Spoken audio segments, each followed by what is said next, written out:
Good evening, everyone. I'm glad you're here. Thank you very much for joining me. Those of you that live in San Ramon, California, you're still rocking and a rolling. A swarm of earthquakes, 52 so far, since the magnitude 3.8 on the 9th of this month.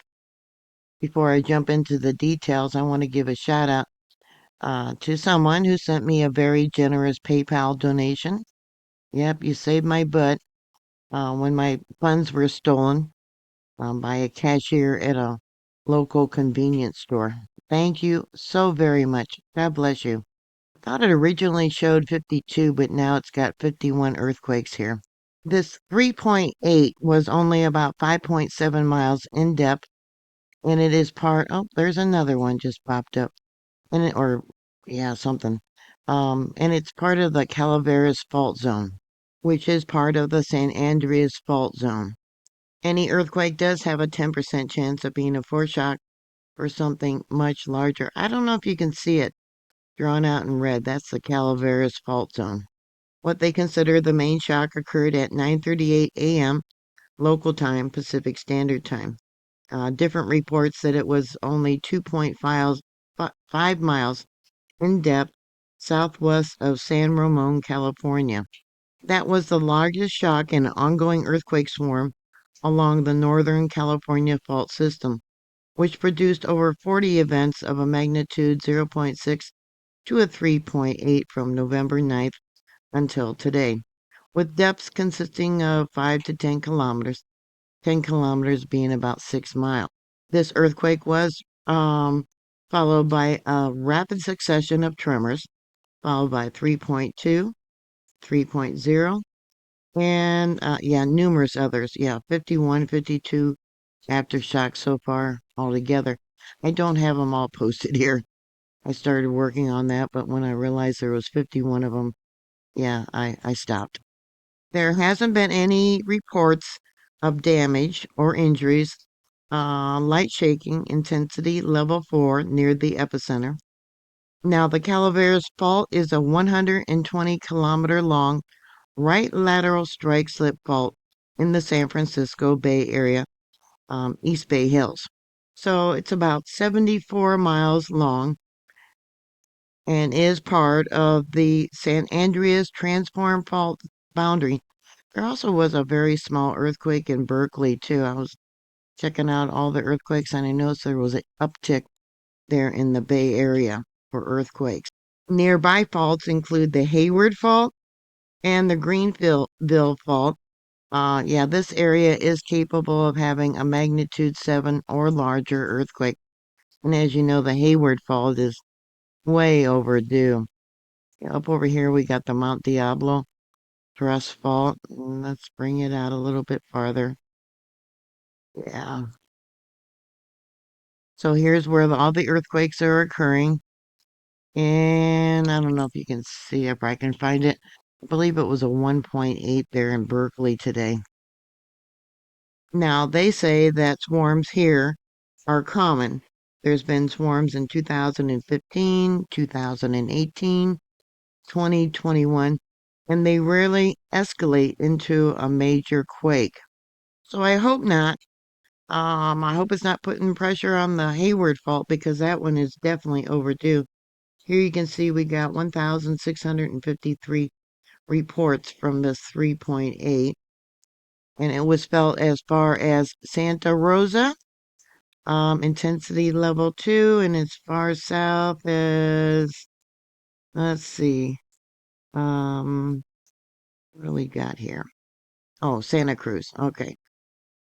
So it looks like they just had a magnitude 1.2, and there was a 2.2, let's see, 1.5, 2.6. I think that one there was some felt reports sent in. Yes, I remembered right. Yeah. 77 people said they felt it. That was today. Actually, I believe late last night at 12:03 p.m. And it looks like the farthest to the west is no name. Let me zoom in to see if I can get an idea. Be the San Francisco Bay Area there. Yeah, or maybe Marin. Let's see. And let's see. Yeah, they're not giving names for these areas, are they? Oh, there's Berkeley. Give you an idea. Hayward. I don't think they're giving names for these. No. So this would probably be San Ramon and this would be Dublin. A lot of people reported feeling um, the main shock, followed by a jerky jolt. And then there was a rolling motions. Yeah, things in their houses were rattling, pets were upset, etc. Over 2,000 people have reported feeling all these earthquakes altogether. Extended area would be Fremont, Hayward, Walnut Creek, and Emeryville also.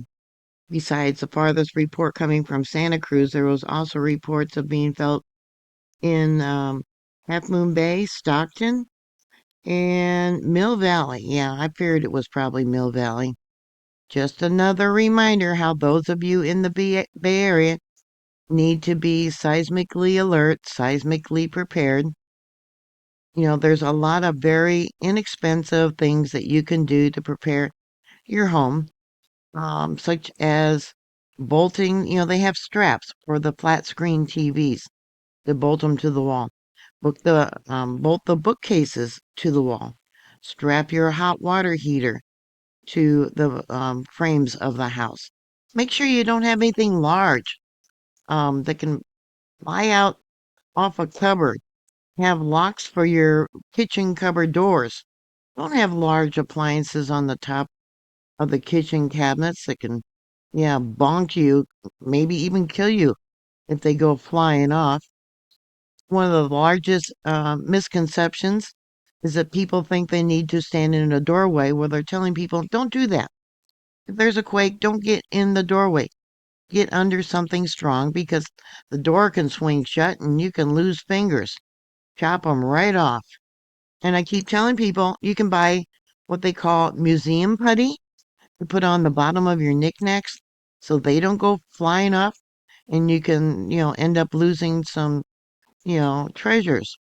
So if you felt any of these earthquakes, yeah, put your comments down below and let me know if you have done things to prepare for a large earthquake.